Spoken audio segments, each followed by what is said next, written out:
My name is Dr. Rachel Monroe. 3 days before Christmas, my family told me not to come home. Not in a fight, not out of anger, just a phone call. Quiet, calculated final. I had just come back from a 16-hour shift at the hospital, still in scrubs, still aching but still smiling at the bag I had packed by my door. Gifts wrapped, recipes printed. A brand new forest green sweater folded neatly on top. I had rosemary, the stuffing mix they all loved, the one they never remembered I made. Then my phone buzzed. It was my younger brother Aaron. He said, "Hey, so, Vanessa's really into energy, you know? The vibes of a room, and with your job sometimes it feels kind of heavy. So maybe for her sake, you sit this one out, just like that." An hour later, my mother called Honey. She said, her voice soft like a lullaby. "We're just trying to keep things peaceful. If you show up, it might be confusing. Honestly, we might not answer the door." That was the moment I knew I wasn't just uninvited, I was unwanted. Have you ever been erased by the very people who should see you the most? If you've been the invisible one, the dependable one. Let me tell you what happened when I stopped showing up and what they never saw coming. Let me know where you're watching from. And if this story sounds like your story, you're not alone. I didn't scream. I didn't cry. I didn't beg them to reconsider. I just stood there in my hallway, staring at the blinking notification light on my phone. The warmth of anticipation draining out of my chest like someone had pulled the plug. I walked over to the bag I'd packed, touched the corner of the green sweater with my fingertips, then slowly unzipped the side pouch and took out the envelope tucked inside gift cards. Handwritten notes, tiny thoughtful things I knew each of them would have loved. Even if they'd never thanked me for them, I sat down on the couch, not out of sadness, but because something inside me was quiet, too quiet. It wasn't rage, it was a realization, and it started much earlier than that call. It started with how I was raised. I'm the eldest Rachel Monroe, the first pancake. As my dad used to say, the trial run. The one they practiced on messed up with, then adjusted course for Aaron, the miracle baby born. 7 years after me, just when my mom thought she couldn't have another. He was the golden boy, creative, sensitive. He felt things deeply, and because of that, everything he did was art. When Aaron drew on the living room wall with a permanent marker at age 6, my parents called it expressive. When I broke a bowl while setting the table, I was careless, reckless. Told to pay more attention, I brought home straight A's. They nodded. "That's nice," my mom said, sliding my report card into a drawer without looking. Aaron came home with a participation ribbon. It stayed on the fridge for a week. I once left my perfect GPA summary printed on the kitchen counter. I hoped someone would ask. No one ever did. I got into med school first round. No gap year, no retake, no second try. I printed the acceptance email and handed it to my mother. She skimmed it and said, "Wow, that's intense. Just be careful not to burn out. Okay?" No hug, no pride, just caution. When Aaron dropped out of college for the 3rd time to become a freelance creative director, they threw him a party. There were balloons, cake. And now a framed photo of him holding a paintbrush sits in the front hallway. They always said he was expressive. Unique. I once found my sketchbook in the recycling bin under coupons and shredded credit card statements. When I asked, my dad said he thought it was old paper. Still, I kept going. I graduated early, I got licensed, and I dedicated my life to something no one else in the family ever wanted to talk about: death. Not death as in grim and cold, but the kind that matters. The kind that makes you sit beside someone who's taking their final breath and say, "You're not alone." I became a geriatric doctor, hospice care people who were forgotten, dismissed people who needed a voice when the world stopped listening. And when I wasn't working, I was still giving. I paid their overdue water bill in February. Silently, I covered Aaron's rent just until he got his next client. Never mentioned it again. I transferred $800 to my parents' mortgage fund each month. Kept a rainy day emergency account in case anything broke down. And it always broke down. The water heater, the roof, the car battery twice. Aaron's laptop, the one he swore he needed to finish his portfolio. Not once did I say no. And for a while I thought that meant I mattered, that my presence, my utility was love. But somewhere deep down I also knew I was just the backdrop, the fixer. The one who came through quietly so they could shine loudly. They didn't celebrate my sacrifices. They didn't see me. And the most painful part of all is that I didn't see it either. Not until they finally said it out loud, "We might not answer the door." That sentence echoed louder than anything they'd ever said, and for the first time I understood what it really meant to be unwanted. I didn't text them after the call, didn't ask if they were serious, didn't clarify if it was just for this year, because deep down I already knew this wasn't sudden. This was just the first time they had the courage to say it out loud. I opened my banking app, paused the $800 monthly mortgage top-up, locked the emergency maintenance account, marked the $1, $200 Aaron still owed me as written off. Not out of spite, just done. No announcement, no social media post, no passive-aggressive quote about toxic families, just silence. And for the first time, that silence belonged to me. Growing up, I used to think I was the problem. Too serious, too intense, too driven. That maybe if I smiled more, joked more, cried less, I'd be easier to love. At family dinners, they'd laugh about how dramatic I was, how I lived in hospitals and didn't know how to relax. Aaron once said Rachel's basically death in a pantsuit. Everyone laughed. Even Mom, I chuckled too, because if you don't laugh with them, you're just too sensitive. You make things uncomfortable, but I carried that line with me. All the way through medical school. All the way to those quiet rooms where I held patients' hands as they whispered goodbyes. No one else stayed to hear I gave strangers more grace than my own family ever offered me. There's a specific kind of pain in being the reliable one. The one they call when the plumbing leaks, when the insurance paperwork is too confusing, when the car won't start and Aaron's too busy editing a short film for exposure. They rely on you, but they never really see you. You become background noise. Useful but invisible. And somehow I believed that being needed was the same as being loved, until I wasn't needed, until I was told not to come. Because someone else's vibe might be thrown off. Christmas Day arrived. I stayed in my apartment alone, wrapped in a soft blanket that still smelled faintly like rosemary and fabric softener. The gifts sat unopened beside the tree. I didn't light the candles, didn't turn on the playlist. I had spent hours curating. I didn't cry. I didn't rage, I just breathed. And that breath, quiet, intentional, unburdened, was the beginning of something new. The next day my phone buzzed. Not once, 3 times. First. My mother ignored. Second. My brother ignored. Third, Aunt Lydia. I answered. Her voice was soft. "Sweetheart. What happened yesterday?" I hesitated. "Nothing. I said I wasn't there." She sighed. "They're saying you ruined Christmas." I blinked. "I wasn't even there." "That's what I said," she replied. But something happened with Vanessa. She left early, there was yelling, your name came up. Later that evening, Aunt Lydia called again. She had pieced together more. Vanessa had seen a photo of me in the hallway, just an old birthday snapshot, probably the only one where I was actually smiling. She paused and said, "Wait, that's Dr. Rachel Monroe. She saved my grandmother," and the room went still. She asked, "Is that the sister you told me about?" No one really knows what was said next, but she left quietly and hasn't answered Aaron's calls since. I didn't need the details. I could imagine it all too clearly. They probably made a joke. Maybe the same tired one about me making death her whole personality. Maybe they even called me dramatic again. But this time, someone else heard it. Someone who didn't grow up thinking cruelty was just how families talked. Someone who remembered the young doctor, who didn't give up, who stayed late by her grandmother's bedside, who never once made her feel like a burden. Someone who saw me without being told how to see me first. That was how I ruined Christmas, by not showing up, by not being there to keep the illusion alive, by being remembered unexpectedly for something good. I didn't carve the turkey, didn't refill wine glasses, didn't offer to clean up while they all told Aaron how proud they were of his vision board. I just didn't show up. And in my absence, the cracks they tried to paint over started to split wide open 2 days later. My phone buzzed again. This time I answered. Not my mom, not Aaron, Vanessa. Her voice was softer than I expected. "Hi, I'm sorry to reach out like this. I got your number from your aunt. I hope that's okay." I stayed silent. She continued, "I just needed to say something. I didn't know. I didn't really know who you were, but the moment I saw your photo, I remembered. You treated my grandmother years ago. She still talks about you, says you changed everything." Her voice cracked slightly. "You were kind, you were patient, you didn't give up on her when everyone else did." Another pause. I couldn't sit there and pretend I hadn't seen what I saw.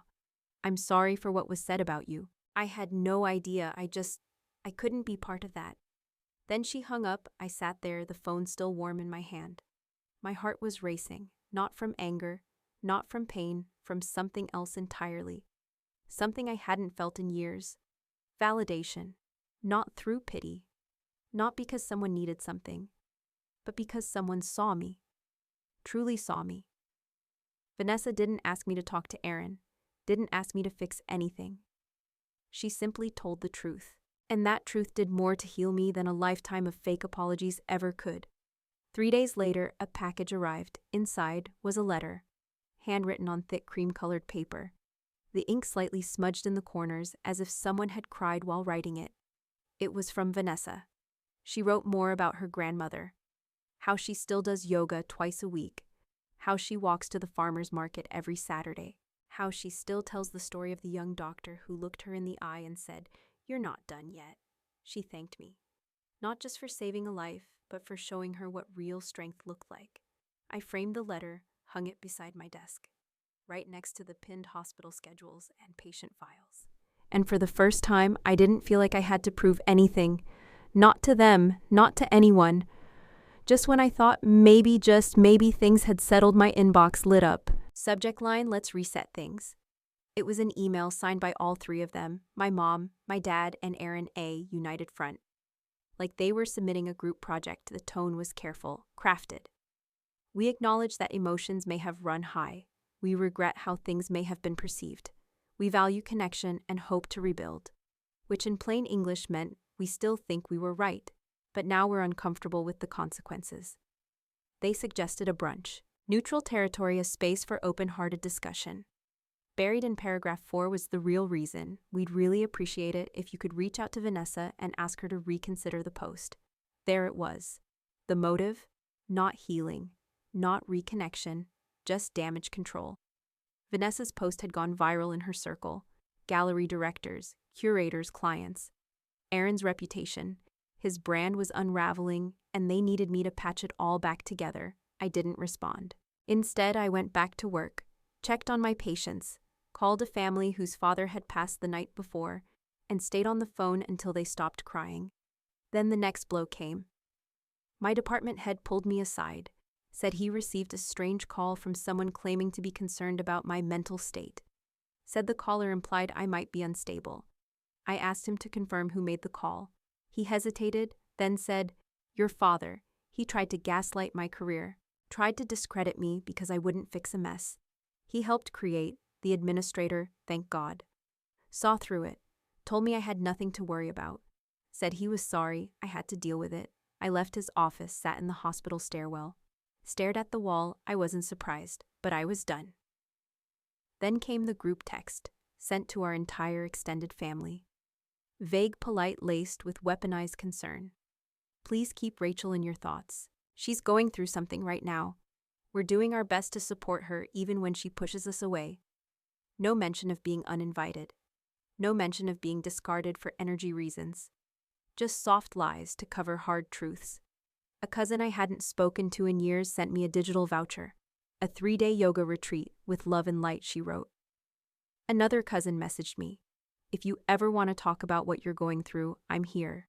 And I realized they believed the story, because it was easier than asking what had really happened. Easier than acknowledging that I had been holding up a family that never once held me back. Sunday afternoon, the knock came while I was doing laundry. It was soft, hesitant, not urgent, just practiced. The kind of knock that wants to sound harmless, the kind that pretends it comes in peace. I looked through the peephole. There they were. My mother, my father, Aaron, standing like a lineup, dressed casual but calculated, probably coordinated in the car, maybe even rehearsed what they'd say. I opened the door, but I didn't step aside. I crossed my arms, leant against the frame. "We just want to talk," my mom said gently. I stayed quiet. They shifted awkwardly.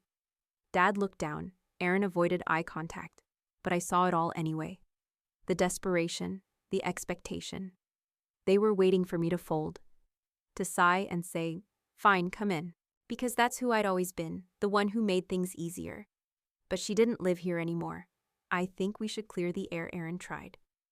"There's been a lot of misunderstanding. Like being deliberately excluded was a scheduling conflict.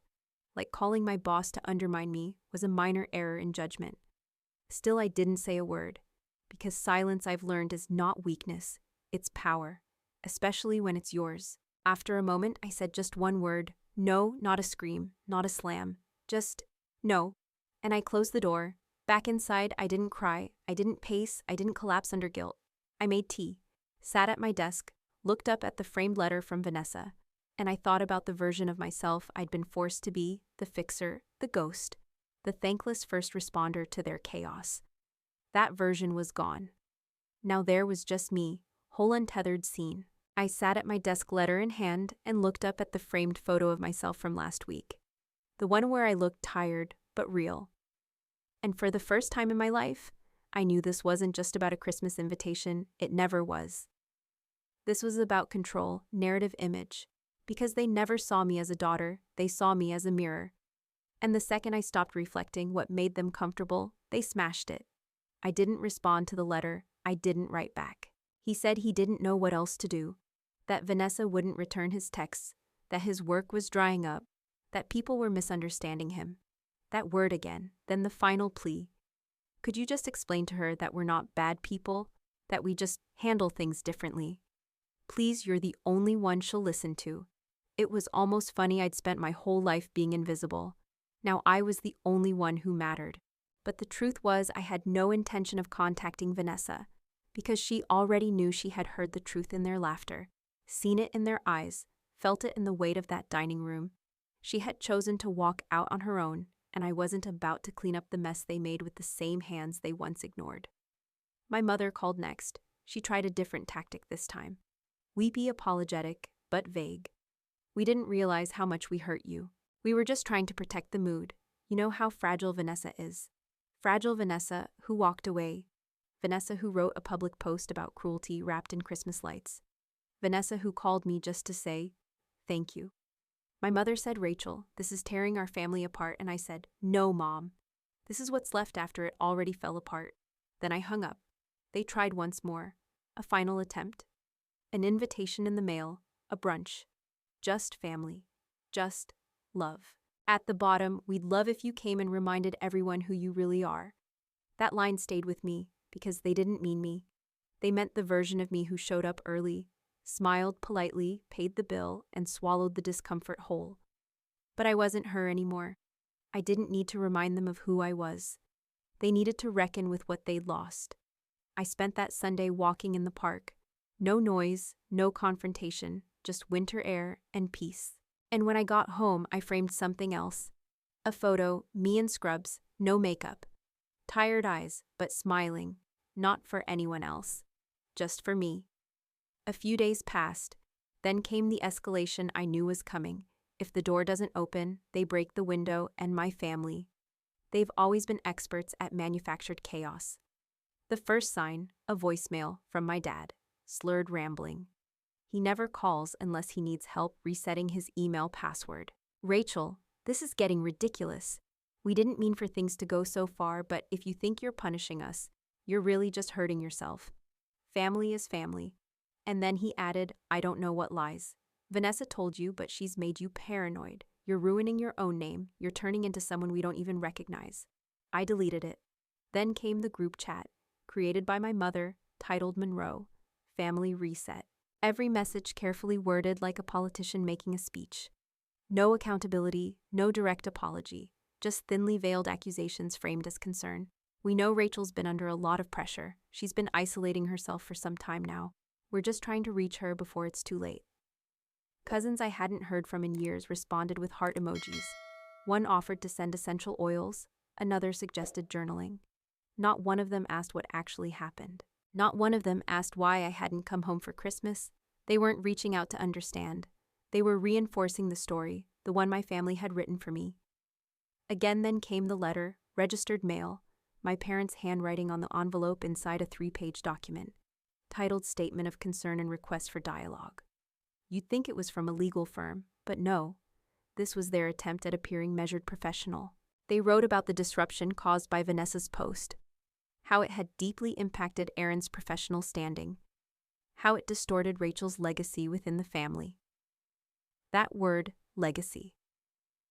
As if I were dead. Or worse, in embarrassment, they needed to rebrand.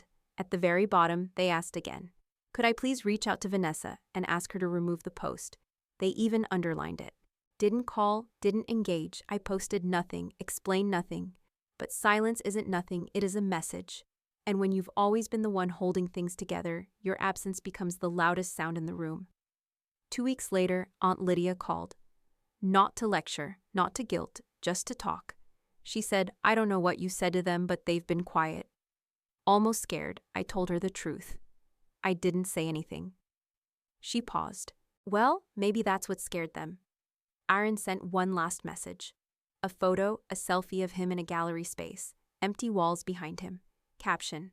This was supposed to be my biggest exhibit yet. Then I guess silence speaks louder than critics. I didn't reply because I wasn't going to rescue him. Not again. One night I made tea and scrolled through my inbox. Buried beneath newsletters and patient updates was one unread email from Vanessa. Subject line, still grateful. Inside was a simple note. No drama, no tension. Just, I hope you're okay. I think about your kindness often. Thank you for being who you are. That was it. No asks, no expectations, no damage to control. Just recognition, and that meant more than anything my family had ever offered. The fallout didn't stop overnight. Family friends reached out confused. Some believed the spin, some asked real questions. But most, they just stayed silent. And that was fine. Because now so did I. And that's the part no one prepares you for: how quiet it is when you stop begging to be seen. How peaceful it feels to stop shrinking for the comfort of others. They tried to make me feel small for so long. But the moment I stepped back, the whole illusion crumbled. Not because I exposed them, but because I stopped participating. I used to think that love meant giving, showing up, fixing things, biting your tongue so no one else had to feel uncomfortable. I thought if I kept proving my worth someday, they'd see it too. But here's the truth I learned. If people only love the version of you that makes their life easier, they don't love you, they love what you do for them. And once you stop performing, their silence becomes deafening. I didn't walk away to punish anyone. I walked away because I was finally done negotiating my value. I stopped explaining myself to people, committed to misunderstanding me. And in that space, in that quiet, I found peace. Real peace. Not the kind you earn by bending, the kind you feel when you stand. Tall alone, but free. The framed letter from Vanessa still hangs beside my desk. Every time I see it, I remember that impact doesn't always come from the loudest rooms. Sometimes the most powerful moments happen when you're not there to witness them. Sometimes not showing up is the most radical form of presence. To anyone listening who's been made to feel too much, too intense, too serious, you are not the problem. You were just surrounded by people too small to hold your light. You don't need to shrink to fit into their story. Write your own. And if this story felt like your story, you're not alone. Tell me in the comments, what's the moment you realized silence was your power? And don't forget, subscribe to EN Reddit Story for more real stories that cut deep every single day.